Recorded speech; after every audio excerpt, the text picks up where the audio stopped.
Olá! Hoje teremos uma aula sobre viscerocrânio. Eu sou Marcele Rossi, professora do curso de odontologia da UFBA, mestre e doutora em ciências morfológicas e especialista em implantodontia. Vou dividir essa aula em duas partes. Nessa primeira parte, farei a identificação dos ossos do viscerocrânio com ênfase na maxila. Na segunda parte, farei um estudo do viscerocrânio com ênfase na mandíbula e no zigomático.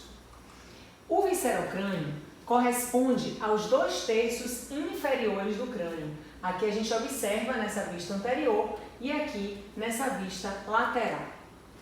Recebe esse nome porque aqui estão aberturas de vísceras, sendo aqui a abertura de vísceras do sistema respiratório e aqui do sistema digestório. O viscerocrânio também pode ser chamado de esqueleto da face e é composto por 14 ossos que ali estão listados. Temos os ossos lacrimais, que se localizam na parte medial e anterior da cavidade orbital. Nesse osso existe uma depressão que é a fossa do saco lacrimal. A partir dessa fossa, onde fica o saco lacrimal, se forma um ducto, que é o ducto lacrimonasal, que vai se abrir no meato inferior da cavidade nasal. Portanto, existe essa comunicação da cavidade orbital com a cavidade nasal, onde há a drenagem da secreção lacrimal. Os ossos nasais são esses dois ossos que se articulam na linha mediana pela sutura internasal.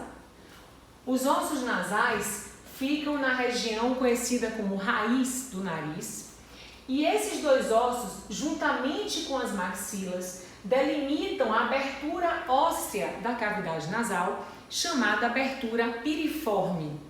E essa margem óssea, formada pelos ossos nasais e pelas maxilas, servem para a fixação de cartilagens que compõem o nariz. Os ossos zigomáticos são esses ossos mais projetados na face, na parte lateral. Vejam que ele também forma a parede lateral da cavidade orbital. E nessa visão lateral, a gente observa que o osso zigomático, juntamente com o osso temporal, formam o arco zigomático.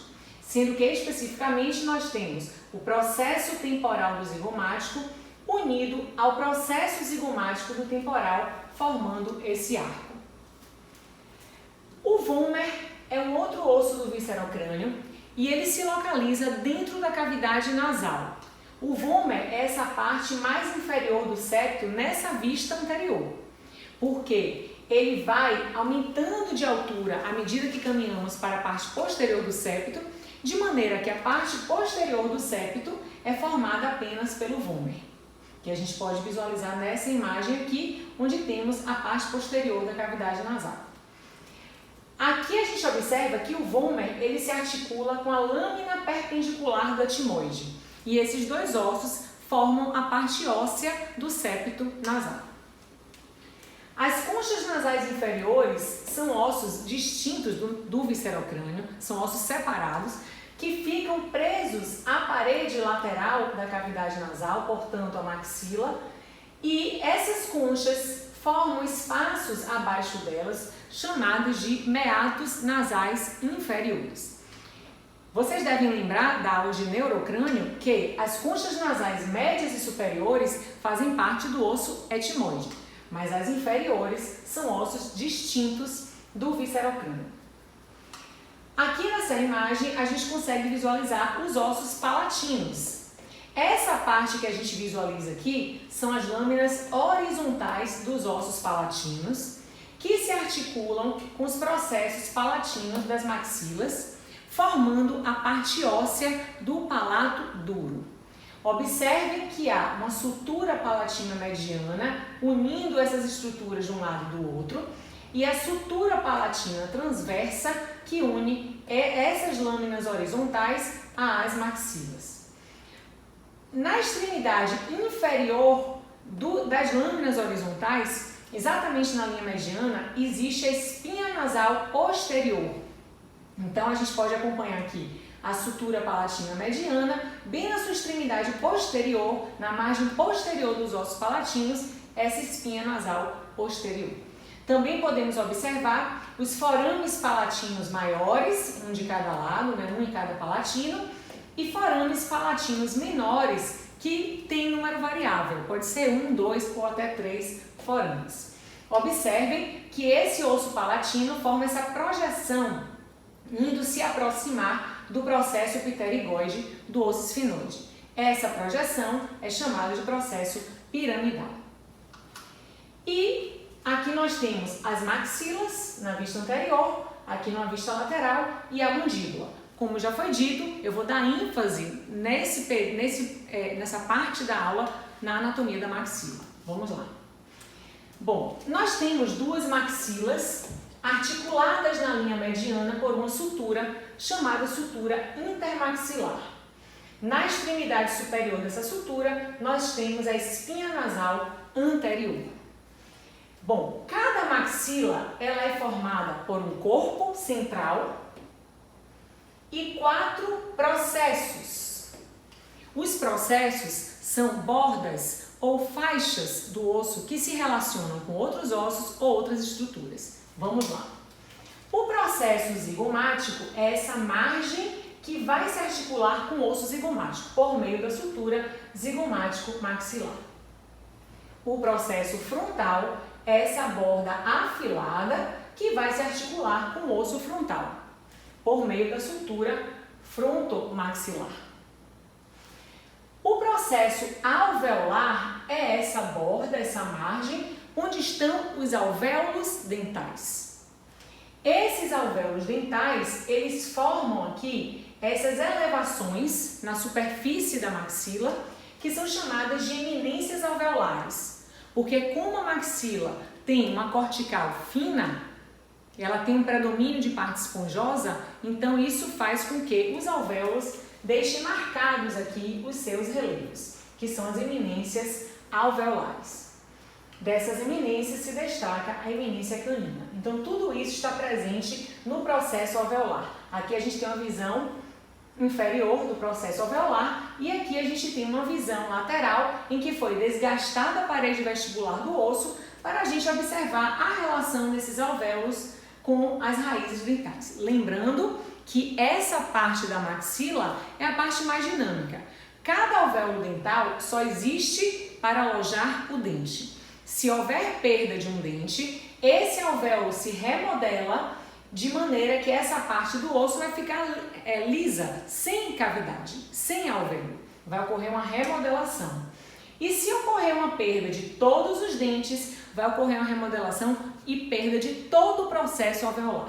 Então, a pessoa é dêntula total, que não tem nenhum dente, ele também vai ter a perda do processo alveolar, remodelação desse processo alveolar. E o processo palatino, esse último processo que está aqui na lista, o processo palatino, ele é horizontalizado. Ele vai se horizontalizar no período da formação, se articulando, não é, entre si. Então, temos aqui uma articulação entre os dois lados e também se articulando com as lâminas horizontais dos ossos palatinos, como eu já comentei anteriormente. E aqui a gente tem, então, a formação da parte óssea do palato duro, ou palato ósseo. O corpo vai ser a parte central e a gente sabe que dentro desse corpo temos o seio maxilar. Bom, quando a gente estuda o corpo da maxila, para facilitar, como a maxila é um osso que fica bem no centro do viscerocrânio, tem uma forma irregular e se articula com vários ossos, se projeta em para vários lados, então nós podemos diferenciá-la em faces para facilitar a identificação dos seus elementos. Então a gente pode fazer um estudo da sua face anterior, que é essa face voltada para frente, a sua face medial ou nasal, que é que está voltada para a cavidade nasal, a face superior ou orbital, é essa que está voltada para a cavidade orbital, fazendo parte do soalho da cavidade orbital, e aqui olhando de lado a gente observa a face posterior da maxila, também chamada de face infratemporal, porque está voltada para a fossa infratemporal. Lembrando que dentro do corpo, se a gente abre essa maxila, a gente tem uma cavidade revestida de mucosa e preenchida por ar, que é o seio maxilar. É interessante também a gente identificar os pilares da maxila. Nós sabemos que a maxila é um osso que está no centro do viscerocrânio, que é fundamental para a dissipação de força absorvida na mastigação. A maxila não se movimenta, então ela não sofre tração muscular. A força ela recebe da mastigação e ela tem que dissipar para os diversos ossos do crânio. A maxila ela tem uma quantidade de osso esponjoso abundante, ou seja, ela tem um predomínio de parte esponjosa, de osso medular, e uma fina camada de osso cortical. Por quê? Exatamente porque ela tem função de dissipação de força e não sofre tração muscular. Mas ela tem alguns locais onde a cortical é mais espessa e a parte esponjosa é mais condensada, porque afinal de contas ela precisa também ter resistência para a dissipação dessas forças. E essas áreas que são denominadas pilares, elas estão em áreas estratégicas para conseguir dissipar forças que vêm tanto da região anterior como da região posterior e para que essa força também alcance áreas estratégicas da base do crânio, da região anterior do crânio, que é o que a gente vai ver aqui agora. Então, cada maxila tem o pilar canino. Veja que o pilar canino começa na eminência canina, passa lateralmente a cavidade nasal e vai até o processo frontal. Esse processo frontal já vai articular-se com o osso frontal. E observem que no teto da cavidade orbital existe um reforço horizontal também, ou seja, a força que passa pelo pilar canino de um lado e do outro, depois se dissipa horizontalmente por esse reforço horizontal superior. O outro pilar é o pilar zigomático. O pilar zigomático, ele passa pela crista zigomático-alveolar, que é essa estrutura aqui óssea que fica limitando entre a face anterior e posterior da maxila. Então, o pilar zigomático é formado pela crista zigomático-alveolar. A força que é dissipada aqui, ela chega ao osso zigomático e no osso zigomático ela se distribui em uma vertente vertical, que vai subir pelo processo frontal do zigomático, e uma horizontal, que vai passar pelo arco zigomático. Então vejam como essa força ela vai sendo dissipada por locais estratégicos, locais em que o osso também é condensado, é forte, é resistente. E posteriormente à maxila existe o pilar pterigóide, que não fica exatamente na maxila, fica no processo pterigóide do esfenoide. Só que como o processo pterigóide do esfenoide fica logo atrás da maxila, então é como se ele fosse um reforço posterior à maxila. Então a gente considera como um pilar da maxila mesmo. A força que vai ser dissipada aqui vai passar pelo processo pterigóide, que é um osso cortical, né, um osso do tipo 2, que tem uma quantidade cortical espessa, e essa força então vem em direção à base do crânio. Observe também que aqui o palato ele serve de reforço inferior. Então, parte da força que começa a ser recebida aqui dos alvéolos já começam a ser dissipadas também horizontalmente ao nível do palato. Tem algumas estruturas que são bem importantes para a gente identificar na maxila. Então, olhando aqui nessa visão anterior, isso aqui é uma vista de uma visão panorâmica de uma tomografia. Aqui temos a imagem do crânio e aqui em desenho. Observem que nessa visão anterior, como eu falei para vocês, os alvéolos deixam marcas na superfície do processo alveolar, que são as eminências alveolares. Dessas eminências, sobressai a eminência canina, porque a raiz do canino é mais volumosa. Se nós temos eminências caninas, áreas mais eminentes, as áreas vizinhas vão ficar mais deprimidas, mais côncavas em relação às eminências. Então, nós temos medialmente as eminências caninas, a fossa incisiva, e lateralmente a eminência canina, a fossa canina, essa área aqui que corresponde à área dos premolares. Essa fossa canina, ela vai até a crista zigomática alveolar, ela termina aí. Ou seja, essa região de premolar é uma área mais deprimida, chamada fossa canina. E termina nessa área de reforço, aí a gente já não tem mais fossa, aqui a gente já vai ter uma outra elevação óssea, uma outra crista óssea, que é a crista zigomática alveolar. Então, ela vai limitar a fossa canina. Então, entre a crista zigomática alveolar e a eminência canina, temos a fossa canina. Entre as eminências caninas, temos a fossa incisiva. Vejam que num paciente edêntulo, essas depressões, essas fossas, elas podem ficar mais profundas, mais deprimidas, mais côncavas, elas vão ficar exacerbadas. E isso pode ser visto clinicamente. Aqui, por exemplo, a gente observa uma fossa incisiva bem mais côncava, não é? Exacerbada. Aqui também fossas caninas bem marcadas. Também aqui numa vista inferior a gente observa essas depressões. Às vezes a depressão não é tanto em espessura, pode ser em altura, mas sempre vai ocorrer, né, um aumento dessas fossas.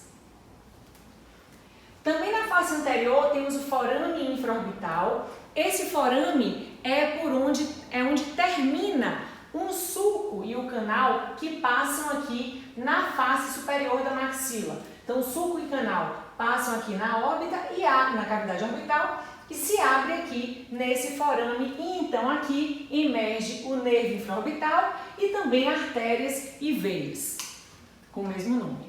Aqui mostrando uma cirurgia bastante ampla, onde é um descolamento muito alto dessa região, a gente tem que ter cuidado para que o afastador não fique muito próximo ao forame, evitando assim lesão dos vasos que por ele emergem ou parestesia do nervo infraorbital. Nessa visão inferior do processo palatino das maxilas, a gente encontra um forame, que é o forame incisivo, que é a saída do canal incisivo. Na verdade, de cada lado da maxila vem um canal da cavidade nasal em direção ao palato. Esses canais se encontram e formam aqui o forame incisivo, onde emerge o nervo nasopalatino. E nesse canal incisivo também há a passagem de vasos. Então, a artéria nasopalatina aqui vai se encontrar com a artéria palatina maior que adentra esse canal. Então, esse canal incisivo, ele fica nessa região anterior do palato, logo atrás dos incisivos. Em situações de edentulismo, quando se deseja reabilitar esse paciente na região anterior, com implantes, por exemplo, pode ser necessário o esvaziamento desse canal incisivo e o enxerto dessa região para que essa região possa ser utilizada para a instalação de implante. Então, é feita a remoção do plexo vásculo nervoso que fica nesse canal, o preenchimento desse canal com osso e a posterior instalação do implante, que não necessariamente vai ser exatamente nesse canal, mas teremos então uma área aí de osso para poder ser trabalhada. E sempre se pergunta se nessa técnica não vai ocorrer prejuízo vásculo nervoso. Como eu falei, o nervo que emerge aqui, ele tem ligações com o nervo palatino maior, que pode passar a suprir essa área, no caso do esvaziamento, e também os vasos que estão aí são vasos que se unem. Então, se a gente remove uma parte dele, terá outra que vai promover o suprimento. Isso, claro, em pacientes com condições sistêmicas normais. Bom, e aí então chegamos nos seios maxilares. Como eu falei, a maxila possui no interior do seu corpo uma cavidade revestida de mucosa e preenchida por ar. Por isso ela é classificada como osso pneumático. Observem que esse seio, o soalho dele corresponde ao teto do processo alveolar, ficando bem próximo das raízes dos premolares e molares. Pode ocorrer, inclusive, desse processo alveolar ter uma elevação em direção a esse seio, formando então o que nós chamamos de cúpulas alveolares, ou seja, elevações dentro do seio maxilar. Elevações essas que são formadas pelo osso, pelo alvéolo. Aqui a gente observa que o teto do seio maxilar é o soalho da cavidade orbital. Nessa imagem, a gente observa a relação do seio maxilar com a cavidade nasal. Todos os seios paranasais se abrem, se comunicam com a cavidade nasal. O seio maxilar, ele tem esse canal bem alto que vai se abrir no meato médio da cavidade nasal.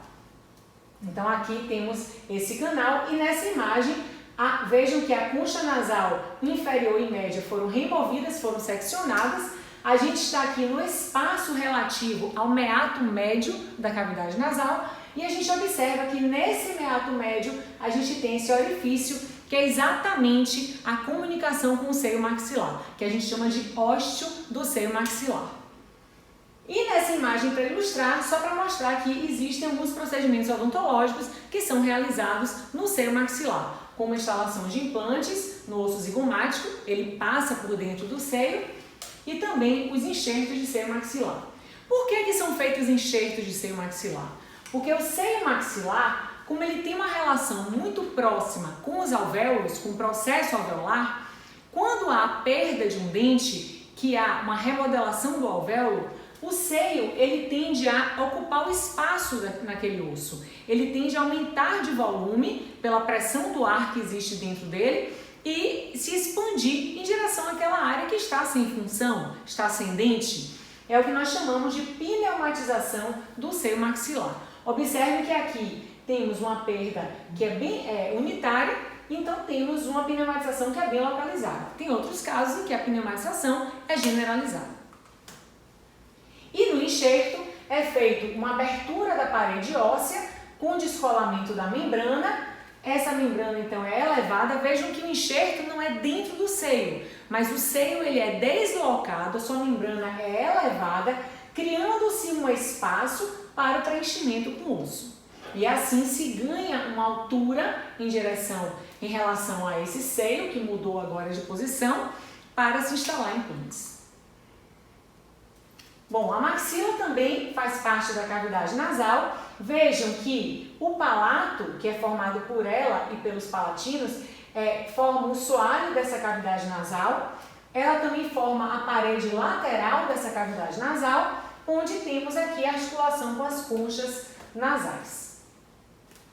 Aqui nessa imagem também a gente visualiza a cavidade nasal, as fossas nasais e a relação com a região anterior da maxila. E na sua região posterior, uma outra estrutura também muito importante é a tuberosidade da maxila. A maxila, na sua face posterior e inferior, tem um abaulamento ósseo com um osso bastante esponjoso, que é chamado de tuberosidade ou simplesmente tuber. Nessa visão aqui, a gente observa perfeitamente a formação do tuber atrás do último dente. Então, é uma área que o osso é bem esponjoso. Nas extrações de terceiro molar, esse tuber, nós podemos fazer uma pressão para trás em direção ao tuber, porque como ele é bastante esponjoso, assim a gente vai conseguir facilmente um alargamento desse alvéolo e a luxação do dente. Mas às vezes isso pode levar à fratura, como nesse caso, em que como a raiz do dente estava anquilosada, ou seja, estava presa ao osso sem ligamento periodontal, então no momento da extração que foi feita essa pressão, juntamente com o dente veio um fragmento da tuberosidade. Quando isso acontece, vejam que aqui há a cavidade formada pela fratura e é necessário fazer uma sutura muito bem fechada. Por quê? Porque a tuberosidade também faz parte dessa parede posterior do seio maxilar e na sua fratura pode ocorrer uma exposição do seio. Então é importante fazer essa sutura em massa, bem fechada, para evitar a exposição, a contaminação desse seio maxilar. Bom, então assim a gente conclui o estudo do viscerocrânio com ênfase na maxila. É a primeira parte da nossa aula. Essa é a nossa bibliografia sugerida, o Rossi de 2017.